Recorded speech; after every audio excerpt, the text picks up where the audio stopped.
종이 이미 나 있었더라. 아멘.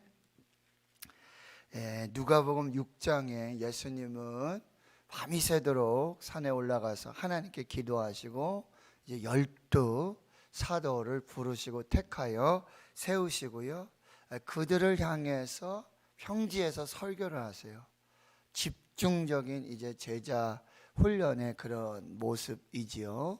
4가지 복과 4가지 화를 선포하시고, 그 다음에 또 여러 소위 마태복음 5장에서 7장까지의 그 산상수훈의 그 말씀들을 차례대로 이제 전하여 주십니다. 결론은 그것입니다. 좋은 나무가 되라.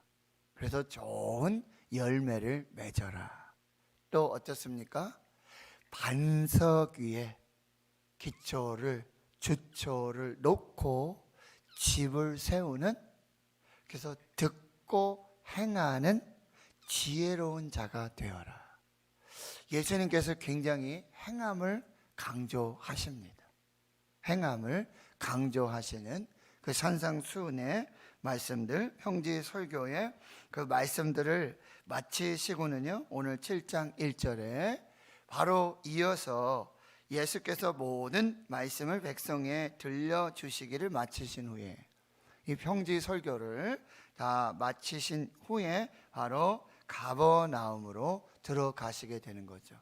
여기서 평지라고 표현을 했지만 이제 뭐 오병이어의 기적이라든지 그리고 예수님을 따르는 아주 많은 수만 명의 무리다라는 표현도 있는 것으로 보아서는요, 이제 넓은 들판이라 그럴까요?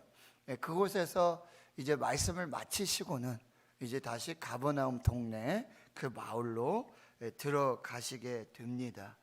2절에 어떤 백부장이 사랑하는 종이 병들어 죽게 되었고요, 3절에 예수의 소문 듣고 유대인의 장로 몇 사람을 예수께 보내어 오셔서 그 종을 구해 주시기를 이제 간청하는 이 일들이 벌어지게 됩니다. 어떤 백부장, 이 백부장은 헤롯 이 왕가에 이제 고용된 이방인 백부장, 즉 100여 명의 이 군사들, 병사들을 이렇게 자유자재로 지휘하고 통솔할 수 있는 그런 권세 능력을 가진 사람. 또 당시에는 로마 군대의 백부장도 있었어요.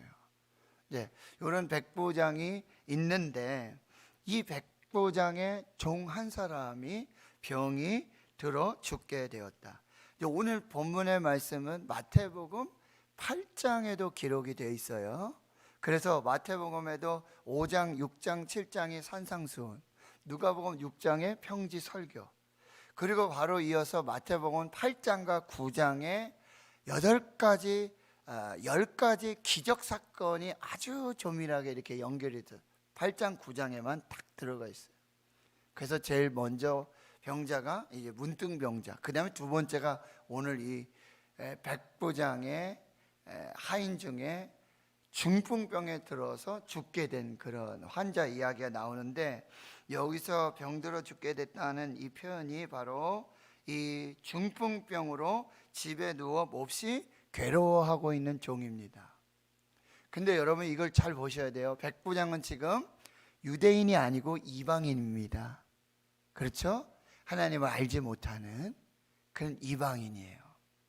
그리고 여기 종이라는 개념은, 당시에 종의 개념은 물건 취급입니다. 우리나라도 조선시대에 뭐 양반제도 이런 게 있었잖아요. 그때 그 하인, 노비, 종들은 어떤 인간적인 그런 대접을 받지 못합니다. 물건 취급이에요. 그런데도 여기 굉장히 독특한 표현이, 이 이방인 백부장이었고 하나님도 알지 못하고, 당시에 이 백부장들은 이 군사력이 있기 때문에 매우 아주 강압적이고, 그리고 탄압을 하고 굉장히 권위적인, 그리고 권세와 권력을 가졌던 그런 사람이죠. 지금 이스라엘은 로마 식민 통치를 받고 있었을 때예요. 여러분 예전에 일제 시대 때 조선 총독부 순사 아이들이 울고 있으면 뭐라 그러죠? 순사 와서 잡아가라고 한다라는 이야기를 할 정도로 그렇게 순사도 권세가 있고 그러던 때란 말이죠. 그런데 그 백부장이었고요, 거기에 종이 있어요. 그 종은 물건 취급이고 인격적인 인간적인 대우를 받을 수 없고, 특히 지금 병들어 중풍병으로 병들어 죽게 됐고 몹시 괴로워하고 있다. 이거는 뭐예요? 병에 걸린 지 오래됐다는 거예요. 오랫동안 이 백부장이 이 종을 돌보아 주었다는 거죠. 그리고 뭐 죽게 되면 그냥 죽는가 보다 할 수도 있어요. 그런데 지금 치료를 지금 진행하고 있고, 특별히 예수의 소문을 듣고, 그러니까 아마 많은 의사들에게도 부탁을 했을 것 같고요, 여러 방편을 써봤을 것 같아요. 그래도 효과가 없으니까 이제 예수의 소문을 듣고, 예수님은 이제 병자들을 고치시잖아요. 수없이 많은 병자들이 나음을 입고 치료를 받게 된다는 거죠. 그래서 뭐예요? 믿음이 생긴 거예요. 그리고 자기가 혼자, 나중에 여러분 보시면은 어디 있습니까? 6절 7절에 이렇게 보시면은 7절에 내가 주께 나아가기도 감당하지 못할 줄을 알았나이다.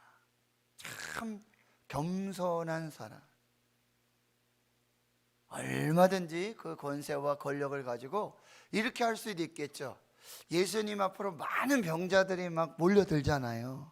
그리고 나음을 입고 고침받고 그런 역사들이 나타나니까 군사력을 동원해 가지고 자기 하인부터, 자기 병들어 죽게 된 그 종부터 먼저 새치기 해가지고 그렇게 치료를 받을 수도 있었을 거예요.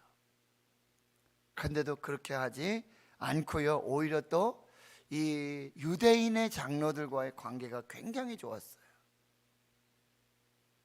그래서 이 장로들이 와서, 여러분 2절에도 보면 장로 몇 사람을 예수님께 보내요. 아마 친구들 장로고, 그리고 이 백부장과 관계가 좋았던 그런 장로였던 것 같아요. 그런데 그 장로들에게 청해서 종을 구해 주시기를 청하는 그런 모습을 보여주고, 4절에 보면 이에 그들이, 이 장로들이죠, 백부장의 보냄을, 부탁을 받고 예수께 나온 이 사람들이, 이 장로님들이 뭐라 그래요? 아주 간절히 구하다. 자기 문제가 아니잖아요. 그런데도 간절히 구하고 부탁을 드리게 돼요. 지금 말하면 이제 청탁을 하게 되어지는 거죠. 이 일을 하는 것이 합당하다고 또 부연 설명을 하고 있어요. 왜냐하면 5절에 그가, 이 백부장이 이방인이지만 우리 민족을 사랑하고 또 우리를 위해 회당도 지어 주었습니다. 이런 모습이죠. 그러니까 6절에 예수님께서 이 말씀들을 다 들으시고는 함께 가시는데, 또 어떤 일이 벌어져요? 집이 멀지 않은데 백부장이 또 자기 친구들을 보내어서 그 예수님의 길을 막아요. 아마도 이제 급히 정갈이 가지 않았을까요? 예수님이 이제 움직이기 시작하셨다. 예수님이 가신다고 하시더라. 그러니 뭐 유대인의 장로뿐만 아니라 군사들도 보낼 수도 있겠죠. 그러니까 미리 가서 예수님이 오시기 시작합니다. 예수님이 지금 집으로 오신답니다. 이러니까 또 그 사이 벗들을 보내서 이제 뭐라고 말합니까? 주여 수고하지 마십시오. 내 집에 들어오심을 나는 감당하지 못하겠나이다. 그런데 여러분, 이 관계도 또 아셔야 돼요. 지금 유대인들은 뭐요? 이방인들과 뭐죠? 식사도 할 수 없고 이방인의 집에 들어간다든지 이런 것이 그렇게 허용되고 그러던 시대가 아니죠. 그런 문화가 아니었어요. 여러분, 이게 지금 이방인 선교의 어떤 좀 새로운 모델이 나오는데, 그건 사실 초대교회 성령의 역사 이후에 사도행전 10장에 가면은 베드로가 고넬료의 집에 가는, 로마 군대 백부장이 있었잖아요. 그로부터 이제 이방인 선교의 문이 열리는 이런 지금 이야기들이 진행되는데, 사실 이방 선교의 모형 모델은 가장 먼저 하신 분은 예수님이시다. 그러니까 예수 복음이 유대인에게만 전해지는 게 아니에요. 유대인들은 선민의식, 메시아 사상. 그런데 예수님께서는 유대인의 예수님만이 아니고, 유대인만의 복음이 아니고, 유대인만의 하나님이 아니라 모든 민족과 열방, 모든 이방인들에게도 이 복음과 예수, 생명, 구원의 역사가 전하여지는 이 모델로 우리가 이 말씀을 살펴봐야 한다는 거예요. 그런데 여러분 7절에 보면 말씀만 하사 내 하인을 낫게 하소서. 참 대단하지 않습니까? 말씀만 하십시오. 이 백부장이 나중에 여러분 보시면은 9절에 보면은 예수님이 그를 놀랍게 여깁니다. 이 놀랍다라고 하는 건 어메이징이에요. 아주 기가 막힐 정도로 깜짝 놀라시는 거예요. 유대인도 아니고 이방인인데 깜짝 놀라는 그런 모습을 보여주시고, 거기 따르는 모든 무리들에게 이 이방인 백부장의 이 믿음을, 말씀만 하셔도 됩니다. 우리 집에 오시지 않아도 되고요, 이 환자를 만지지도 않으셔도 되고요, 그냥 말씀만 하셔도 됩니다. 나는 말씀만 하셔도, 지금 여기서 집에서 이렇게 떨어져서 말씀만 하셔도 내 하인이 다 나을 줄을 믿습니다. 그리고 말씀으로 내 하인을 고쳐 주십시오. 이게 다 지금 증복된 거예요. 이방인이니까 집에 갈 수도 없고, 이방인이니까 만질 수도 없고, 이방인과 교제할 이런 어떤 문화, 종교, 이 모든 것을 초월해서 예수님 당신은 메시아이고 구원자이고 진정한 치유자이고 회복자이고 생명의 주관자이고, 그리고 말씀으로도 모든 것을 치유하시고 회복하실 능력이 있음을 나는 믿습니다. 이 고백이라는 거죠. 그러니까 거기 있는 모든 사람들에게 9절에 보니까 이스라엘 중에서도 이만한 믿음은 내가 만나보지 못했다.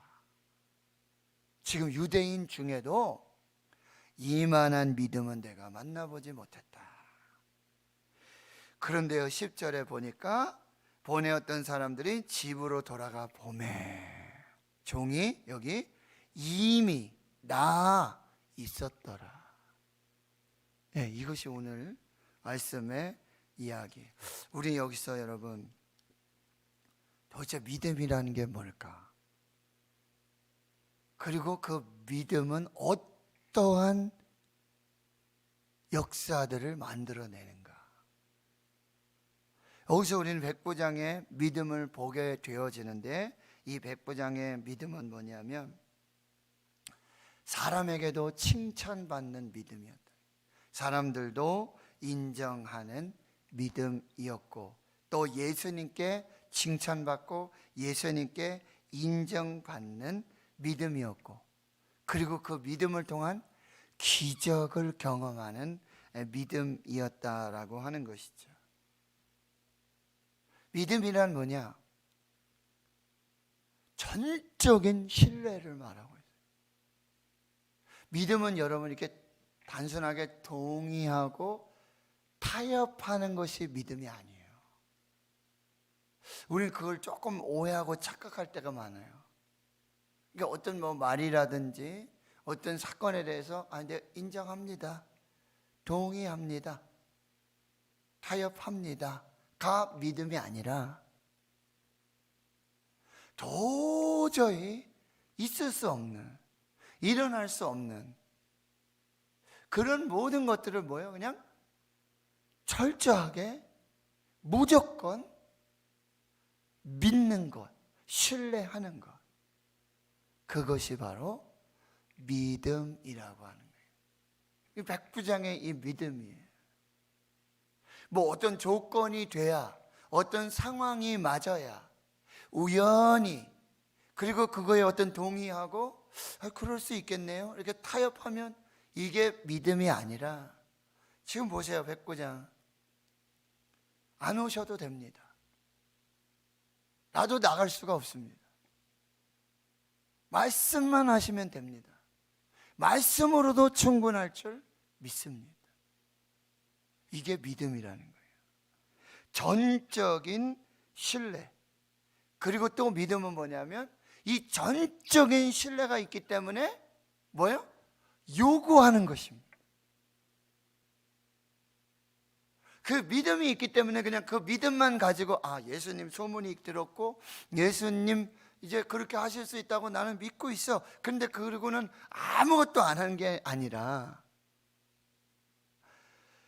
그 예수님이 무슨 병이든지 누구든지 지금 유대인뿐만 아니라 이방인도 그리고 어떤 뭐 서기관 바리새인 이런 지위 계층에 있는 사람만이 아니라 이 정말 물건 취급받고 인간 취급받지 않았던 이 종도 그리고 어떤 병도 다 고칠 수 있음을 예수님이라면 나는 믿는다. 그렇기 때문에 그 믿음 거기서 끝나는 게 아니라 뭐요? 그 믿음을 가지고 뭐 하는 거죠? 요청하는 게 믿음이에요. 요청해야 된다는 거예요. 그 믿음을 가지고 요청하는 것까지도 뭐예요? 믿음이라고 한다는 거죠. 믿음은 있어요. 그 믿음은 있어요. 근데 아무것도 안 해요. 아무것도 요구하지도 않고 나 이렇게 믿는데 분명히 믿는데 그게 아니에요. 믿고 그 믿음을 바탕으로 그 신뢰를 바탕으로 뭐예요? 무엇이든지 뭐예요? 구하는 것입니다. 이거는 고쳐주실 수 있고 이거는 이루어 주실 수 있고 이거는 가능할 것 같은데 이거는 안 될 것 같은데가 아니라 예수님을 그 믿음의 대상을 철저하게 믿고 완전하게 어떤 조건이나 상황이나 모든 것을 초월하여 믿고 그리고 그 믿음으로 뭐요? 무엇이든지 구하는 것입니다. 그래서 마가복음 11장 24절에 내가 너희에게 이르노니 무엇이든지 믿고 구하는 것은 받은 줄로 믿으라. 그러면 너에게 그대로 되리라. 무엇이든지 기도하고 믿는 것은 받은 줄로 믿으라. 그리하면 너에게 그대로 되리라. 이것이 믿음이라는 거예요. 그러면 여러분 이제 보세요. 이렇게 예수님을 그렇게 철저하게 믿었어요. 뭐 상황이나 조건이나 이게 따지지 않고 무조건 믿었어요. 그래서 무조건 뭐 했어요? 요청을 했어요. 그 믿음까지 나갔어요. 그 다음에 그런 믿음에는 그 다음에 무조건적인 순종이 온다는 거예요. 믿음에서 요청을 하고 그 믿음에 그리하면 어떤 말씀을 하시든지 뭐죠? 순종이 가능하다는 거예요. 이게 믿음의 역사들이라는 사실입니다. 그래서 예수님이 칭찬하신 이 백부장, 이 믿음은 사람에게도 인정을 받고 그리고 정말 한 영혼을 그 사랑하는 그런 백부장의 사랑, 인간적인 그리고 어떤 유대 민족, 문화 이런 속에서도 뭐요? 배려와 존중이 있었던 이 백부장. 그리고 예수님 말씀만 하셔도 내 종이 낫겠습니다. 예수님을 일단 철저하게 믿었고요. 완전하게 온전하게 예수님을 믿었고 그리고 그 믿음의 대상인 예수님께 무엇이든지 요구할 수 있는 믿음을 가졌고 그러기에 예수님의 말씀이 어떤 말씀이시든지 뭐요? 순종하는 믿음이 되었다라고 하는 것입니다.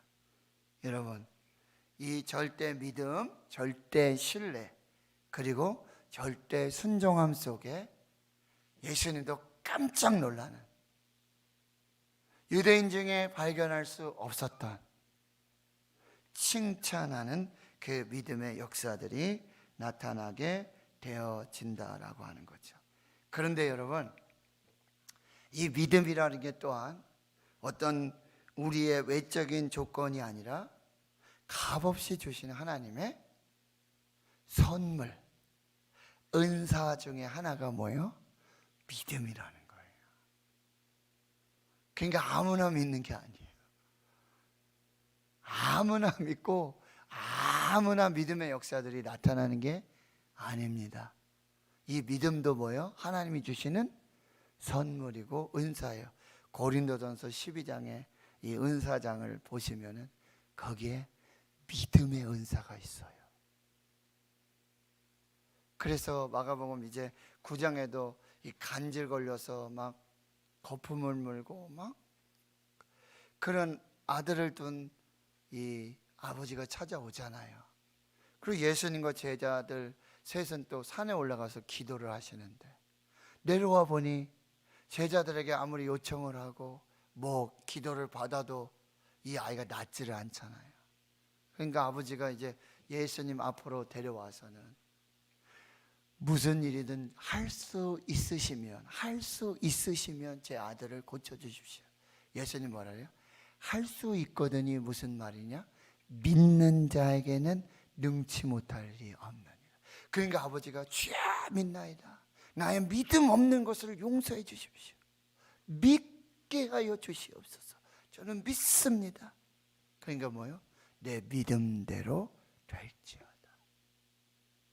자, 오늘 저와 여러분 정말 예수님도 칭찬하시는 예수님의 뇌리에 탁 예수님이 기억하시는 예수님께서 역사하지 않으시면 안 되는 그런 믿음으로 우리가 충만할 수 있기를 기도하고요. 하나님 저에게도 믿음의 은사를 주십시오. 믿음을 선물로 주십시오. 네, 하나님을 믿고 예수님을 믿고 그리고 뭐요? 예수님께 하나님께 무엇이든지 구하든지 들어주실 수 있는 믿음 주십시오. 그 믿음 위에 뭐요? 순종의 믿음을 더해 주십시오. 오늘 이 기도를 여러분 꼭 하십시오. 그리고 그 은혜를 구하고 은혜를 받고 오늘 또 여러분 삶의 현장에 일어나는 예수님 지금 이 땅에 안 계시잖아요. 그러나 우리가 예수님의 이름으로 기도하면 예수님께서 이루시고 역사하여 주심을 믿습니다. 오늘도 기도하는 거잖아요. 이게 믿음이에요. 오늘도 그 믿음. 저도 오늘 병원 또 서울에 다녀와야 되는데요. 믿고 감사함으로 하나님 역사해 주심을 믿고 오늘 그 믿음 주시옵소서. 그 기도 붙잡고 믿음 붙잡고 또 승리할 수 있기를 주의 이름으로 축원합니다. 하나님 오늘 이방인 한 백부장의 믿음을 말씀을 통해서 살펴보았습니다. 예수님께서도 깜짝 놀라시는 그리고 예수님께서 칭찬하시는 그 믿음을 가진 이 백부장. 백부장은 예수님을 믿었습니다. 소문으로 시작된 그 작은 겨자씨만한 믿음의 씨앗이 이제 예수님이시라면 내 사랑하는 종도 어떤 질병도 어떤 문제도 예수님은 고쳐주실 수 있다. 예수님은 우리 집에 오지 않아도 말씀으로도 고치실 수 있다. 하나님 믿음을 주셨고 그리고 그 믿음의 순종 위에 무엇이든지 구하는 그 믿음과 무엇이든지 어떤 말씀이든지 순종하는 그 믿음에 놀라운 기적의 역사를 보여주셨습니다.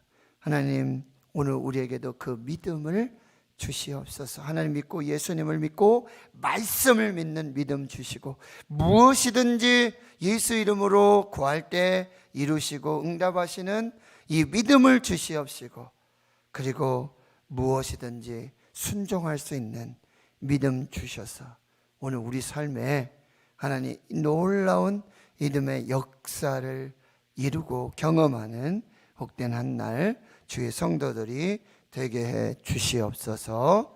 이제는 우리 구주 예수 그리스도의 은혜와 하나님 아버지의 무한하신 사랑하심과 성령님의 내주 교통 충만하심이 이제로부터 영원토록 함께 하시옵기를 간절히 축원하옵나이다.